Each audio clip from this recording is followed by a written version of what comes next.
I'm Marc. And I'm Josh. And this is Alter Ego Comics TV, episode number 172. We are pre-recording this because I'm going to be on vacation next week.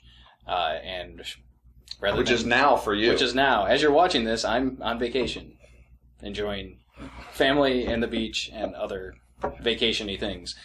But we didn't want to leave you without an episode this week, so we've got a few things to talk about that we hope that you're interested in. First off, we're going to give you our picks for books that haven't come out yet. For the books that came out this week, we haven't had a chance to see them, obviously, but based on the creators involved or what's going on in the stories, we really think that these are the books you should check out this week at your local comic book shop. And first up, we'll do an Archie twofer. We've got Afterlife with Archie, number 6, and Life with Archie, number 37. So Afterlife with Archie, number 6 is the first issue after the first trade. So if you picked up the trade and you really liked it and you want to get into the monthly series, now is the time. Jump in with issue number 6. Life with Archie, number 37 is the issue right after Archie gets shot in the previous issue. And it's apparently weekly. We've got a multiple issue arc weekly from Life with Archie. As you'll see, or as you saw from last week's episode, we both really enjoyed Life with Archie 36, despite the fact that neither one of us are self-professed Archie fans. So those two are definitely on my radar. I'm excited this week about the next part of Robin Rises from Peter Tomasi. It's going to be in Batman and Robin number 33. And also on the radar is, this is one that's a little more iffy. Actually, it's not iffy. Right now, I'll tell you what it is, and you're already going to know whether you want it or not. The 2 new Doctor Who series coming from Titan Comics, one about the 10th Doctor, one about the 11th Doctor, both out this week in anticipation of Doctor Who Day this Saturday. And they should be very cool. They look very exciting. Titan is all fired up. Titan has the Doctor Who license now. They picked it up from IDW, or they picked it up when IDW lost the license, and they are going gung-ho crazy about this. Having the Doctor Who Day, they're really pushing things to retailers, multiple covers. I think they've got some good creators involved with this. They're all British, so that's a good first step. So Doctor Who fans, you don't want to miss these 2 new series. Doctor Who the 10th Doctor, Doctor Who the 11th Doctor, and then in September, I think we get the 12th Doctor series, also from Titan. I think there's a preview of that in the handout that'll be on We'll have on Doctor Who Day on the 26th. Also, a couple other things to make note of, some new number 1s. We've got Ragnarok number 1. This is from IDW, but the important thing to remember here is that it's by Walter Simonson. It's written and drawn by Walt Simonson, the man who gave us Thor's epic storyline from the 1980s that introduced Beta Ray Bill, had the Frog of Thunder, used elements that were featured in the Dark World. Mm-hmm. When people say Thor, actually a lot of people I think Walt Simonson. They think Walt Simonson before they think Stan Lee, Jack Kirby. Absolutely. When you hear the word Thor, Marvel Comics Thor, Simonson's name is synonymous with that. So he's doing his own take on Norse mythology. Mm-hmm. He's been dying to write this for years and years and years, and finally found the time and the right publisher. So really looking forward to Ragnarok number 1. Also this week we've got Storm number 1 by one of Josh's favorite writers, Greg Pak. I know who it is. It's just I don't. And that'll be spinning out of their stuff in Amazing X-Men, presumably. Presumably, yeah. The recent X-Men solo series have been really good. Nightcrawler, Cyclops, and now Storm is coming along with her own ongoing series with a great writer involved. Okay, so that's what we're looking forward to this week. Hopefully they're all good. We are not held responsible if these turn out to be steaming piles of crap. This is just what we think will be good based on the information at hand.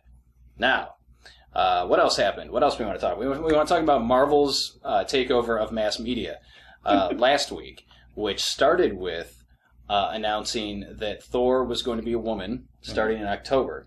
So why don't we take that and run with it? I know you've done a lot more reading on this than I have. I've had people asking me, including our local media, picking my brain about Thor being a woman. Jason Aaron is the writer. Mm-hmm. I don't remember. The artist is the guy who's on Cyclops right now. Yes. So that should be great. And it's Thor Odinson, as you told me, is deemed unworthy. So he doesn't have his hammer. As happened in the Walt Simonson run. Yes. And we assume that a woman picks it up and she becomes Thor.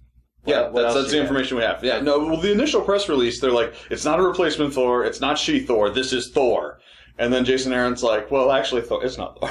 I mean, the classic Marvel Thor is still running around, and I think that actually might be the more interesting part of the story, is what do you do when you used to be a god and now you're immortal and you still, I mean, he still is friends with Tony Stark and Captain America, but he can't play at their level anymore. It's actually far more interesting, kind of a Flowers for Algernon thing where you lose the power you had. But yeah, there's a lot of speculation about what woman could pick up the hammer. There's plenty of candidates in Aaron's run on Thor, and of course, it's possible, because he sort of hinted that the Allfather and Loki and Thor Odinson, won't know necessarily who the new Thor is. Which leads me to believe it could be a mystery. It could be a bad guy. I mean, not a bad girl. It could be Lorelei or one of the other, various Asgardian, the Enchantress. There are a lot of people that could go after that power, because Norse but they're worthiness. Not going to be worthy. I mean, well, it's not really well defined. If Odin is the one that put the enchantment on it, Odin's kind of a jerk, and he values things differently than you and I might. He has a more traditional, classic strength makes right attitude.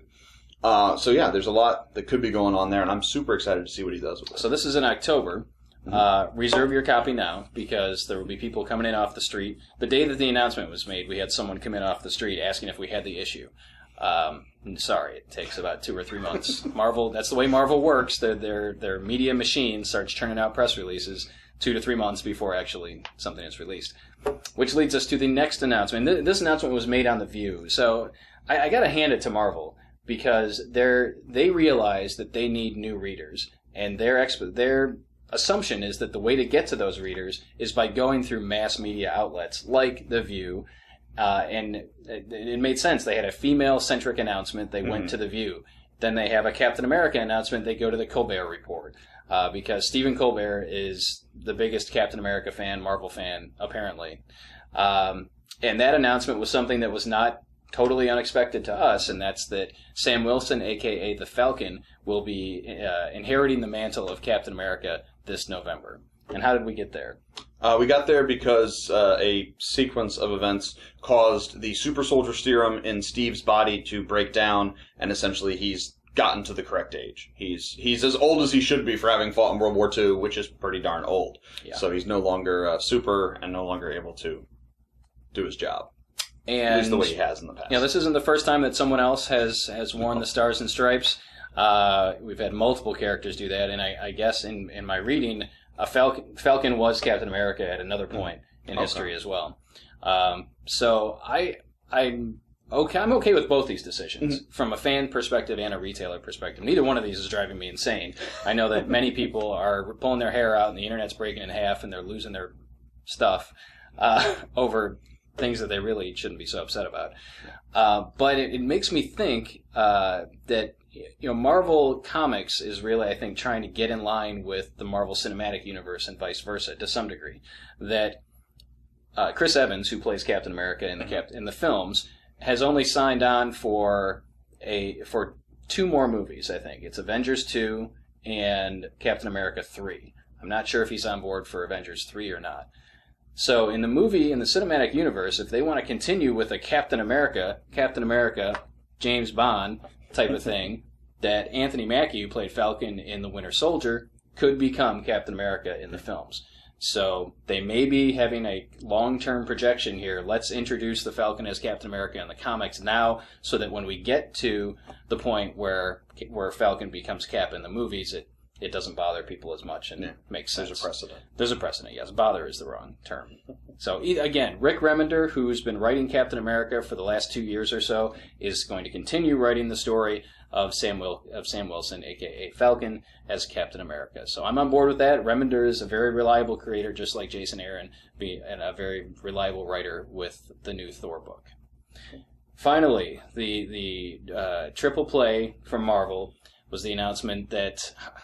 Is that even officially announced? It was announced, yeah. Okay. I don't know where it was announced. I got the press release last night, and this would have been last Friday for you folks. That there's going to be a new Iron Man series called The Superior Iron Man. Right. And this is not, I don't know if this is the thing that we were talking about. This is Tony Stark as Iron Man, but apparently returning to the pre-Demon in a Bottle days of Tony Stark, where he is the playboy, he is drinking, he is a crazy person. Not a crazy person, but he's got questionable moral standards and is not the leader, the bigger picture guy. He's more about himself. So kind of like the way Dr. Octopus was as Spider-Man in the Superior Spider-Man, Tony Stark will be in the Superior Iron Man. Now, Josh and I had spoken before. We thought that Arno Stark, Tony's adopted brother, from I guess, another mother, could possibly become Iron Man, and that would remove the 3 primary Avengers from the chessboard and put 3 new characters into it, and see what happens with that. But based on the information in the press release, it is Tony who is the Superior Iron Man, and it's written by your buddy Tom Taylor, writer of Injustice. So, is that his first stuff at Marvel? It might be. Cool. Excited about that. So essentially, Marvel is turning its major players, or they're benching their major players, and we're bringing in new players. And how long they remain these characters, who knows? It's comics, it's fun, it's unpredictable. Don't lose your minds. If the stories are good, buy them and read them. If they're not, don't. Send a message to the publishers that your stories are no good. But if the stories are good, why not check them out and enjoy them? Do we know how many pictures Hemsworth has left on his contract? I don't. That would be kind of interesting, though. We get a female Thor in the movies. Natalie Portman is Thor? I'd watch that. She would have to be like a Bill Bixby, Lou Ferrigno thing. You have to have Natalie Portman transform into someone else. So, those are the big Marvel announcements. Now, we do want to answer a question that we received. Where did we receive this? Was it on YouTube? This was email, It was an email. We actually got an email. Yeah, from Tom at the University of Kentucky. Is that what .uk means on the email? Is it EDU? No. Then it's... yes, England. He's in the United Kingdom. Oh, okay. Merry old England. Thank you, Tom. And Tom has been out of comics for about the last 18 months, and Tom writes, in my Casey Kasem voice... what have I missed over the last 18 months? So we've decided to come up with a top 10 list of books that you should check out that have been out over the last 18 months. Yeah, and these are all, I think, new titles, all things that either are new or have changed significantly in the last 18 months. So I'll start, I guess. Because I can't read what that You first can't read my one is. handwriting. Because I see what it is. Yes, but you just mentioned my buddy Tom Taylor, who writes Injustice. Injustice is probably my favorite DC book. It's tied into the video game universe. It's basically an Elseworld story where Superman snaps and tries to save the world by controlling it and the people who fight against him. And it's awesome. It's consistently the best experience I have with DC characters over the last year. And sadly or not, I'm reading it in collected edition, and I'm only a little ways into the second volume, which came out about 3 weeks ago.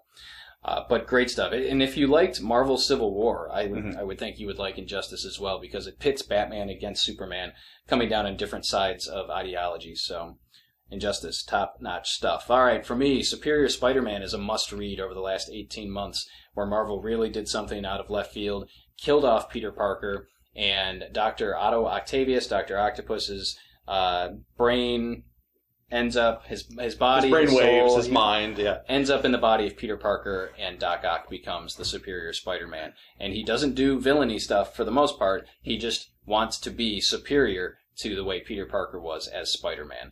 And it was a great read. I know a lot of people bailed out when Peter wasn't Spider-Man, and I think you did yourselves a disservice, because this was a great story that has wrapped up, but we are going to see at least 2 more issues of Superior Spider-Man as part of the Spider-Verse event going on over at Marvel Comics. So while Peter is back and is Spider-Man and Amazing Spider-Man right now, we haven't seen the last, apparently, of Doc Ock as Superior Spider-Man. You haven't seen the last of me, Parker! Something on the Green Goblin. Next up, over from Image, we've got Sex Criminals, written by Matt Fraction with art by Chip Zdarsky.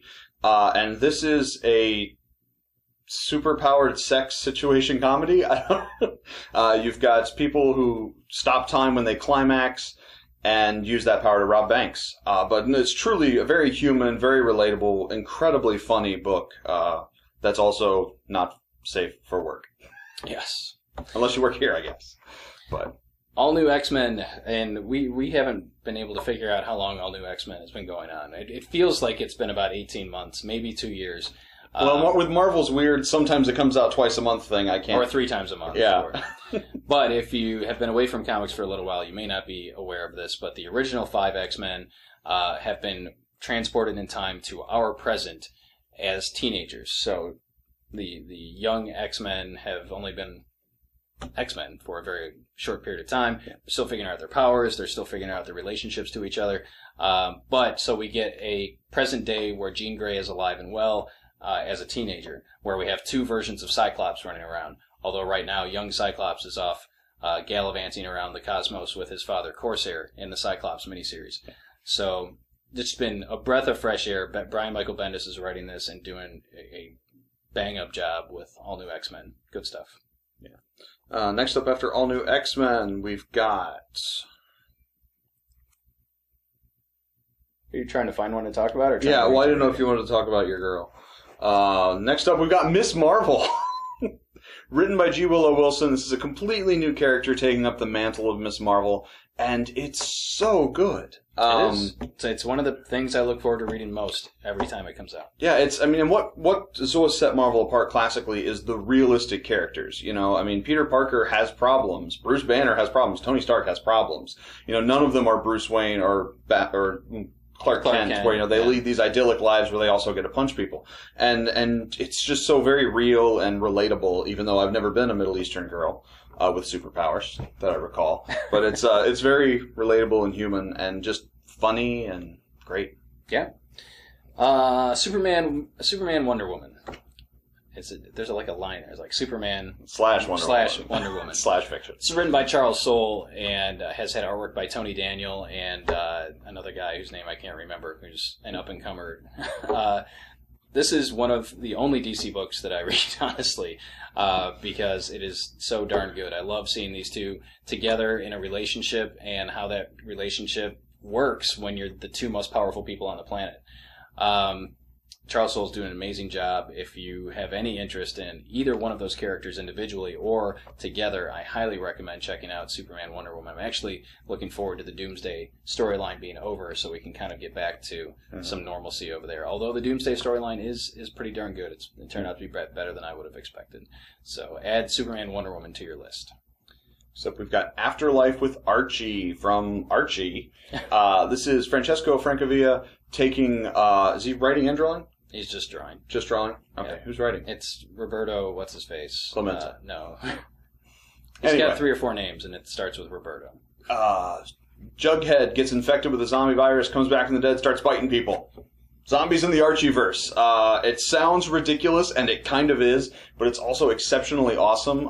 It's got some really heartfelt stuff going on for an Archie zombie tale, and it just really opened my eyes to how cool the Archieverse can be. It's extremely well written. It's not a one-off. It's not a gag. It's not stupid. It's good. It's really good. Yeah. Red Sonja over at Dynamite, and we've praised Dynamite in the past recently because they're shelling out some bucks for A-list talent to come and write their books. And Gail Simone has been on Red Sonja from the very beginning, along with Walter Giovanni on artwork. You've had the same creative team for 9, 10 issues, which is unheard of these days. And as I mentioned when I reviewed the first issue of Red Sonja, I had no interest in this character whatsoever. I'm not a big, sword and fantasy type of guy, but because Gail Simone was writing the book, I checked it out, and I'm so glad I did. It is excellent, month in, month out. The story of the she-devil with the sword, and she turns out to be, she's the female Conan. She has the same desires and lusts that Conan does, but she's a woman, so she likes to drink, she likes to have sex, she likes, to fight.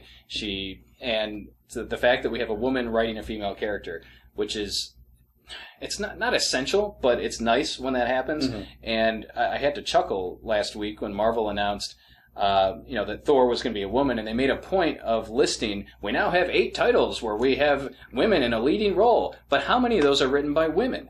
You have 8 titles, and I think 7 of them are written by men. So I don't understand the big trumpeting. Well, yes, you've got...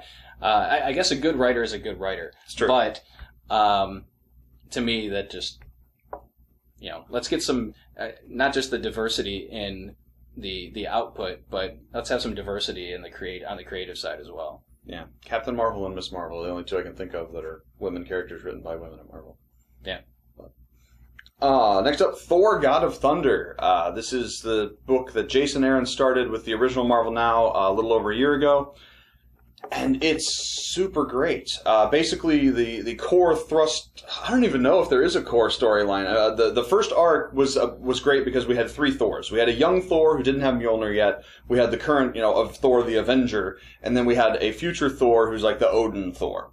And telling stories with them in each separate time, and then interweaving them into a crossover, creating whole new enemies and allies for Thor. Just every issue is great. I think Jason Aaron really understands what makes Thor tick. He understands what makes the stories fun to read. And they're deep and emotional, and they're also really funny a lot of the time, which is a hard balance to strike. And so just God of Thunder's great. And the fact that Jason Aaron is going to continue on with Thor, writing this new female Thor book is, great. Which is just called Thor. I'm sold. Yes. No adjectives. Finally, I think we hit everything else here. We're down to another creator-owned book, Letter 44. This is also written by Charles Soule, who we previously talked about with Superman, Wonder Woman. And this one, I don't want to say it caught us by surprise, but the publisher, Oni, did a smart thing, and they made the first issue available for $1. They also gave us advanced copies, retailers, so that we could check it out. And once we did, I think we doubled what we had ordered to begin with. And the majority of the people who started reading Letter 44 are still with it now. What, 8 issues in? 7 or 8, yeah. It's a story about... Letter 44 refers to the letter that the outgoing president leaves to the incoming president. And the 44th... Let's see, so is the current president 44 or 45? The one that gets the letter should be 45. Okay. I don't know if we're counting Grover Cleveland twice. I assume we are, since he would have written 2 letters. So the incoming president has a bomb dropped on him, not literally, but figuratively, that there is an alien species that's approaching Earth, and there's a covert team out in space right now that's trying to intercept them and figure out what this device that they're building is. We've got, espionage and, black ops stuff and backstabbing and extraterrestrials and space and relationship stuff, and it's just really, really good. Mm-hmm. I started watching Extant on CBS. I don't know if you started. I haven't yet. The Halle Berry thing that Steven Spielberg is producing, and it kind of feels a little, sort of, like if Letter 44 were done, it might be a little something like that to some degree. But Letter 44, if you like kind of thrillers that involve space. Yeah, or if you like politics. If you like politics. It does a great job of being a book that's... It's saying a lot of things about our society and our politics, but it's not really taking a side. I mean, there's not really a good guy and a bad guy. There's just the choices they've made and what they thought was right at the time. It's engaging and interesting month in and month out. So there you have it, Tom. There's our recommendations of what you should check out, stuff that came out over the last 18 months that we think are good. If you don't happen to be Tom, you're also allowed to check them out. Yes, your name does not have to be Tom to read these books. So there you have it. If you have any questions, post them in the comments below. You can email us as well. Email support@alteregocomics.com, and we will do our darndest to get to them. So thank you for watching, as always. This was Comic-Con week, so I imagine when we're back next week, we may have a whole bunch of new stuff to talk about in addition to the comics that are awesome. Thanks again. See you next time.